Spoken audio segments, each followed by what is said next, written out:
ప్రతి ఒక్కరూ మ్యూచువల్ ఫండ్స్లో ఇన్వెస్ట్ చేయండి అని చెప్తూ ఉంటారు. కానీ ఏ మ్యూచువల్ ఫండ్స్ లో ఇన్వెస్ట్మెంట్ చేయాలో ఎవ్వరూ చెప్పరు. సో ఈ రోజు ఈ వీడియోలో ప్రెసెంట్ ఏ మ్యూచువల్ ఫండ్స్ బాగున్నాయో చెప్తా. నేను బ్లైండ్ గా చెప్పట్లా, ఈటీ వెల్త్ అనే మ్యాగజైన్ ని రిఫరెన్స్ గా తీసుకుని చెప్తూ ఉన్నా. దాంతో పాటు నేను కూడా కొన్ని పారామీటర్స్ ని కన్సిడర్ చేసి చెప్తూ ఉన్నా. First one, ratings. కొన్ని రేటింగ్ ఏజెన్సీస్ ఉంటాయి. For example Morningstar, CRISIL, Value Research etcetera. వాళ్ళు కనుక ఏదైనా ఫండ్ కి 4 స్టార్ లేదా 5 స్టార్ ఇస్తే మాత్రమే నేను చెప్తూ ఉన్నా. అండ్ దాంతో పాటు ఏయుఎం అనగా అసెట్ అండర్ మేనేజ్మెంట్. ఏదైనా ఒక ఫండ్ లో ఆల్రెడీ 15,000 కోట్ల కంటే ఎక్కువ డబ్బు ఇన్వెస్ట్మెంట్ చేసున్నట్లయితే ఆ ఫండ్స్ ని మాత్రమే చెప్తూ ఉన్నా. ఒక ఏఎంసీని బాగా నమ్మి ఒక ఫండ్ లో జనం కనుక 15,000 కోట్ల కంటే ఎక్కువ డబ్బు ఆల్రెడీ ఇన్వెస్ట్మెంట్ చేసున్న ఫండ్స్ నే నేను చెప్తూ ఉన్నా. అదే విధంగా final one, returns. Last 5 years గా మంచి రిటర్న్స్ ని జనరేట్ చేసిన ఫండ్స్ నే నేను చెప్తూ ఉన్నా. అర్థమైందా అండి? సో ఈ 3 ఏ ఫండ్స్ లో అయితే ఉన్నాయో ఆ ఫండ్స్ ని మాత్రమే నేనైతే చెప్తూ ఉన్నా. సో బాగా ఫిల్టర్ చేసి నేను చెప్తూ ఉన్నా. ఈ వీడియోలో నేను చెప్పేవి ఈక్విటీ మ్యూచువల్ ఫండ్స్. ఏంటి ఈక్విటీ మ్యూచువల్ ఫండ్సా అంటే ఏంటి? ఫండ్ మేనేజర్ మీరు కనుక ఈ ఫండ్స్ ని చూస్ చేసుకుంటే ఫండ్ మేనేజర్ ఎక్కువ డబ్బుని ఈక్విటీ మార్కెట్లో పెడతాడు, అనగా స్టాక్ మార్కెట్లో పెడతాడు. సో అందుకనే 12%, 13, 14 ఈ విధంగా రిటర్న్స్ అనేవి లాంగ్ టర్మ్లో రావడానికి ఛాన్స్ ఉంది. అర్థమైందా అండి? సో ఈక్విటీ మ్యూచువల్ ఫండ్స్లోనే చాలా టైప్స్ ఉంటాయి. For example large cap funds, mid cap funds, small cap funds etcetera.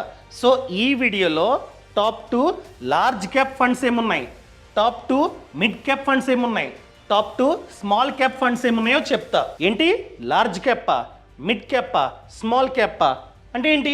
Simple అండి. మన ఇండియన్ స్టాక్ మార్కెట్లో 7,000 కంపెనీస్ కంటే ఎక్కువ కంపెనీస్ లిస్ట్ అయి ఉన్నాయి, అవునా? సో మార్కెట్ క్యాప్ పరంగా టాప్ 100 కంపెనీస్ని లార్జ్ క్యాప్ కంపెనీస్ అంటాం. అంటే ఇవి పెద్ద పెద్ద కంపెనీస్. 7,000 కంపెనీస్లో టాప్ 100 కంపెనీస్ అనమాట, అంటే చాలా పెద్ద కంపెనీస్ అనమాట. సో వాటిని లార్జ్ క్యాప్ కంపెనీస్ అంటాం. సో మనం కనుక లార్జ్ క్యాప్ ఫండ్ని చూస్ చేసుకుంటే ఫండ్ మేనేజర్ ఎక్కువ డబ్బుని ఈ 100 స్టాక్స్లో ఇన్వెస్ట్మెంట్ చేస్తాడు. అదే మిడ్ క్యాప్ అంటే మార్కెట్ క్యాప్ పరంగా టాప్ 101 to 250. అర్థమైందండి? మార్కెట్ క్యాప్ పరంగా టాప్ 101 to 250 కంపెనీస్ని మిడ్ క్యాప్ కంపెనీస్ అంటాం. సో మీరు కనుక మిడ్ క్యాప్ ఫండ్స్ని చూస్ చేసుకున్నట్లయితే ఫండ్ మేనేజర్ ఈ స్టాక్స్లో ఎక్కువ డబ్బుని పెడతాడు. ఇంకా రిమైనింగ్ 250 తర్వాత నుండి ఇంతవరకు 250 తర్వాత నుండి 7,000 వరకు స్మాల్ క్యాప్ అనమాట. అర్థమైందా?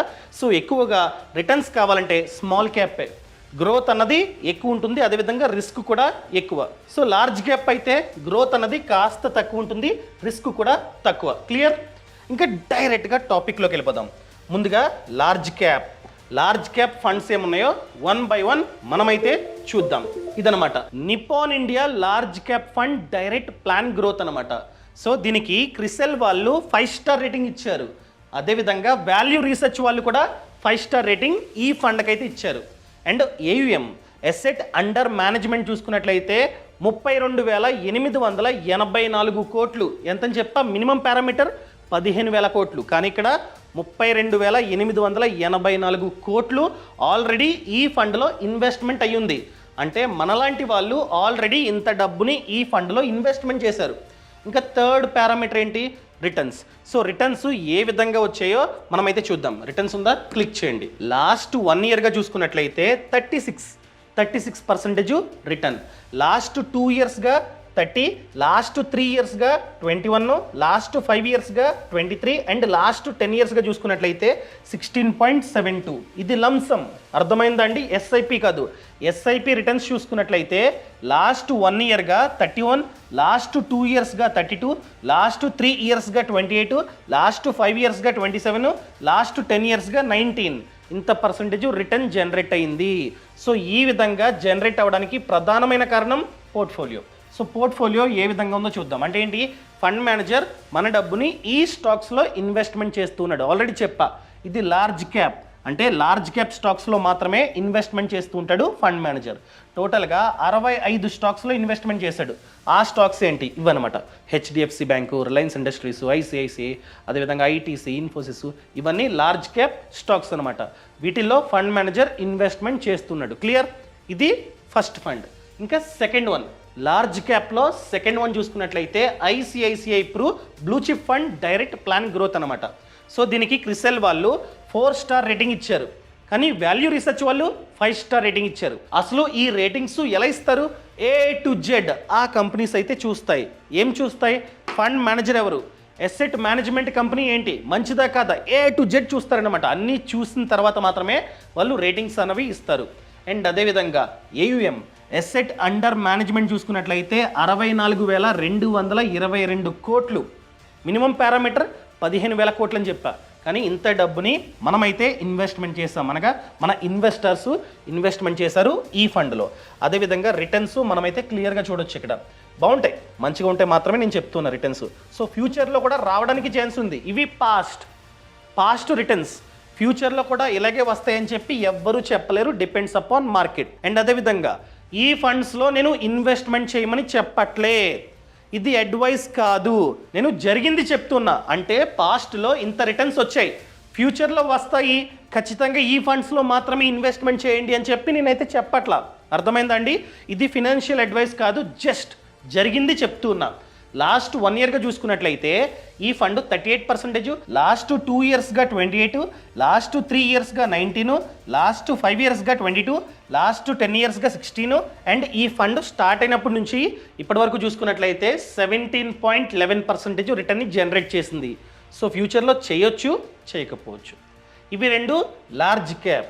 ఇప్పుడు మిడ్ క్యాప్ ఫండ్స్ ఏం బాగున్నాయో చూద్దాం. సో ఫస్ట్ వన్ చూసుకున్నట్లయితే Motilal Oswal mid cap fund direct plan growth అనమాట. సో దీనికి క్రిసెల్ వాళ్ళు 5 స్టార్ రేటింగ్ ఇచ్చారు. అదేవిధంగా వాల్యూ రీసెర్చ్ వాళ్ళు కూడా 5 స్టార్ రేటింగ్ ఈ ఫండ్కి అయితే ఇచ్చారనమాట. సో దీని యొక్క AUM అసెట్ అండర్ మేనేజ్మెంట్ చూసుకున్నట్లయితే 15,000 కోట్లు పారామీటర్ రీచ్ అయింది. అదేవిధంగా రిటర్న్స్ మనమైతే చూద్దాం. సో రిటర్న్స్ కంటే ముందు పోర్ట్ఫోలియో మనమైతే చూద్దాం, అంటే ఫండ్ మేనేజర్ మన డబ్బుని ఎక్కడ ఇన్వెస్ట్మెంట్ చేస్తున్నాడు. సో ఇది మిడ్ క్యాప్ ఫండ్ కాబట్టి ఫండ్ మేనేజర్ ఎక్కువ డబ్బుని మిడ్ క్యాప్ స్టాక్స్లో ఇన్వెస్ట్మెంట్ చేస్తున్నాడు. టోటల్ 20 స్టాక్స్ అనమాట ఇవి. అర్థమైందా? అండ్ వీటి యొక్క రిటర్న్స్ మనమైతే చూద్దాం. రిటర్న్స్ మీద క్లిక్ చేశా, ఖచ్చితంగా ఎక్కువే ఉంటాయి. ఇదిగోండి, లాస్ట్ 1 ఇయర్గా చూసుకున్నట్లయితే 72% రిటర్న్ని జనరేట్ చేసింది. అదే లాస్ట్ 2 ఇయర్స్గా 44, లాస్ట్ 3 ఇయర్స్గా 36, లాస్ట్ 5 ఇయర్స్గా 35, లాస్ట్ 10 ఇయర్స్గా చూసుకున్నట్లయితే 23. సో ఈ విధంగా ఫ్యూచర్లో జనరేట్ చేయొచ్చు, చేయకపోవచ్చు, చెప్పలేం. అర్థమైందా అండి? ఇది మిడ్ క్యాప్. ఇంకా సెకండ్ వన్ మిడ్ క్యాప్లో HDFC mid cap opportunities fund అనమాట. సో ఈ ఫండ్ యొక్క AUM చూసుకున్నట్లయితే 75,000 crore. అదేవిధంగా క్రిసెల్ వాళ్ళు 4 స్టార్ రేటింగ్ ఇచ్చారు, వాల్యూ రీసెర్చ్ వాళ్ళు కూడా 4 స్టార్ రేటింగ్ వాళ్ళైతే ఇచ్చారనమాట. అండ్ రిటర్న్స్, సో ఏ విధంగా పాస్ట్లో రిటర్న్స్ అనేవి జనరేట్ అయ్యాయో చూద్దాం. లాస్ట్ 1 ఇయర్గా 44, లాస్ట్ 2 ఇయర్స్గా 38, లాస్ట్ 3 ఇయర్స్గా 27, లాస్ట్ 5 ఇయర్స్గా 31, లాస్ట్ 10 ఇయర్స్గా 20. ఈ విధంగా రిటర్న్స్ అనేవి జనరేట్ అయ్యాయి. అదేవిధంగా పోర్ట్ఫోలియో మనమైతే చూద్దాం. ఇది మిడ్ క్యాప్ కాబట్టి ఫండ్ మేనేజర్ ఎక్కువ డబ్బుని మిడ్ క్యాప్ స్టాక్స్లో ఇన్వెస్ట్మెంట్ చేస్తూ ఉంటాడనమాట. సో చూద్దాం, టోటల్గా 73 స్టాక్స్లో ఇన్వెస్ట్ చేశాడు ఇవన్నమాట. అర్థమైందండి? సో ఫ్యూచర్లో ఈ స్టాక్స్ అన్నీ బాగుంటే మాత్రమే ఈ కంపెనీ యొక్క NAV అనగా నెట్ అసెట్ వాల్యూ బాగుంటుంది. ఈ ఫండ్ యొక్క NAV పెరుగుతూ ఉంటుంది. NAV పెరుగుతున్నట్లయితే మాత్రమే మనకి మంచిగా ప్రాఫిట్స్ అనేవి జనరేట్ అవుతూ ఉంటాయి. ఇది మిడ్ క్యాప్. ఇంకా స్మాల్ క్యాప్లో ఏం ఫండ్స్ బాగున్నాయో చూద్దాం. First one Nippon India small cap fund direct plan growth అనమాట. సో దీని యొక్క NAV నెట్ అసెట్ వాల్యూ చూసుకున్నట్లయితే 197 ఉంది. సో ఫ్యూచర్లో పెరగడానికి ఛాన్స్ ఉంది. అదేవిధంగా రేటింగ్, క్రిసెల్ వాళ్ళు 4 స్టార్ రేటింగ్ ఇచ్చారు, కానీ వాల్యూ రీసెర్చ్ వాళ్ళు 5 స్టార్ రేటింగ్ ఈ ఫండ్కి అయితే ఇచ్చారనమాట. అదేవిధంగా AUM అసెట్ అండర్ మేనేజ్మెంట్ చూసుకున్నట్లయితే 60,000 కోట్లు. అంత డబ్బుని ఇన్వెస్టర్స్ ఈ ఫండ్లో పెట్టుబడి పెట్టారు. అంత డబ్బుని పెట్టుబడి పెట్టారంటే మంచిదే అని మనమైతే భావించాలి. అదేవిధంగా రిటర్న్స్ ఏ విధంగా జనరేట్ అయ్యాయో పాస్ట్లో చూద్దాం. ఫ్యూచర్లో రావచ్చు, రాకపోవచ్చు, మళ్ళీ చెప్తున్నా. లాస్ట్ 1 ఇయర్గా 44, లాస్ట్ 2 ఇయర్స్గా 40, లాస్ట్ 3 ఇయర్స్గా 30, లాస్ట్ 5 ఇయర్స్గా 38, లాస్ట్ 10 ఇయర్స్గా 24 రిటర్న్ జనరేట్ అయిందనమాట. అదేవిధంగా పోర్ట్ఫోలియో మనమైతే ఖచ్చితంగా చూడాలి. ఈ స్టాక్స్ మంచివా కాదా మనమైతే గమనించాలన్నమాట.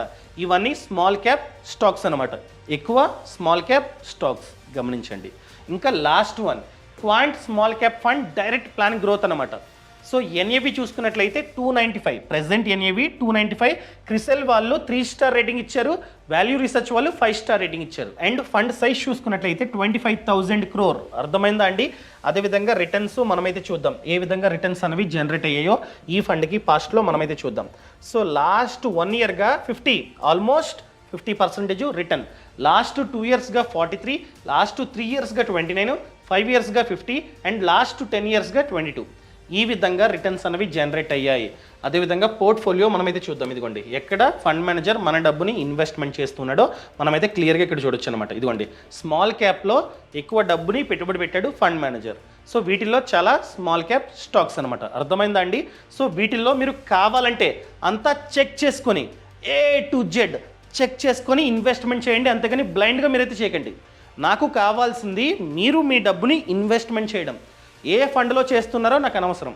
సో వీటిల్లో చేయమని నేనైతే చెప్పట్లా, ఇది పెయిడ్ ప్రమోషన్ కాదు, చేయమని నేనైతే అస్సలు చెప్పట్లా.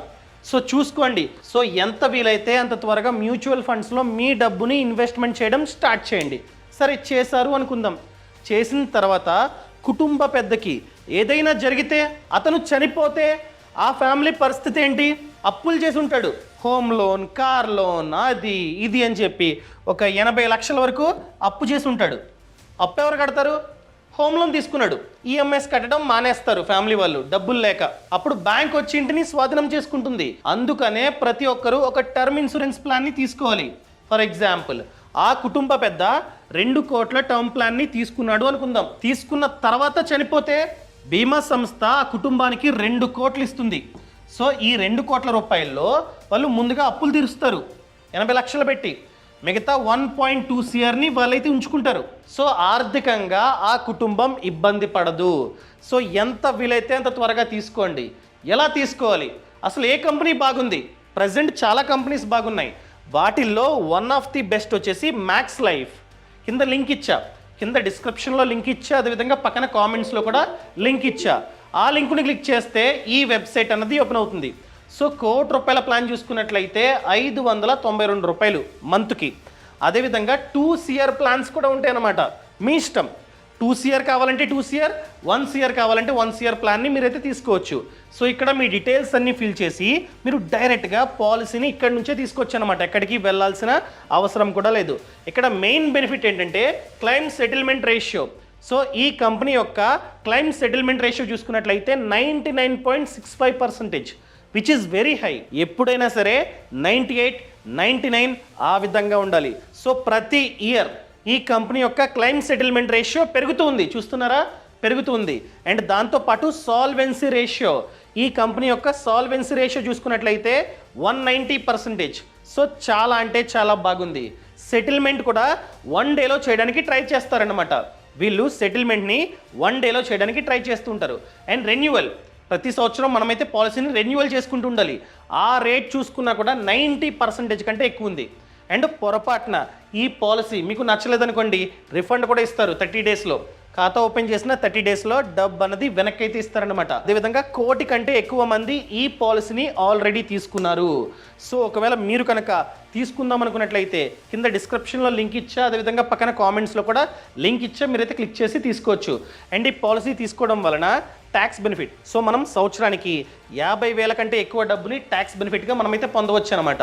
అదేవిధంగా మెయిన్ థింగ్ ఏంటంటే క్రిటికల్ ఇల్నెసెస్. సో 64 కంటే ఎక్కువ క్రిటికల్ ఇల్నెస్ రైడర్స్ని మనమైతే యాడ్ చేసుకోవచ్చు ఈ పాలసీ తీసుకున్న తర్వాత. అదేవిధంగా క్లెయిమ్కి అప్లై చేయగానే 2 lakhs వరకు ఇన్స్టెంట్గా డబ్బు మనకైతే ఇస్తారు. అర్థమైందా? ఇన్ని బెనిఫిట్స్ ఈ పాలసీలో ఉన్నాయి. సో మీరు కనుక ఈ పాలసీని తీసుకుందాం అనుకున్నట్లయితే కింద డిస్క్రిప్షన్లో పక్కన కామెంట్స్లో లింక్ ఇచ్చా, ఆ లింక్ని క్లిక్ చేసి వెంటనే ఈ పాలసీని మీరైతే తీసుకోవచ్చు అనమాట. All the best.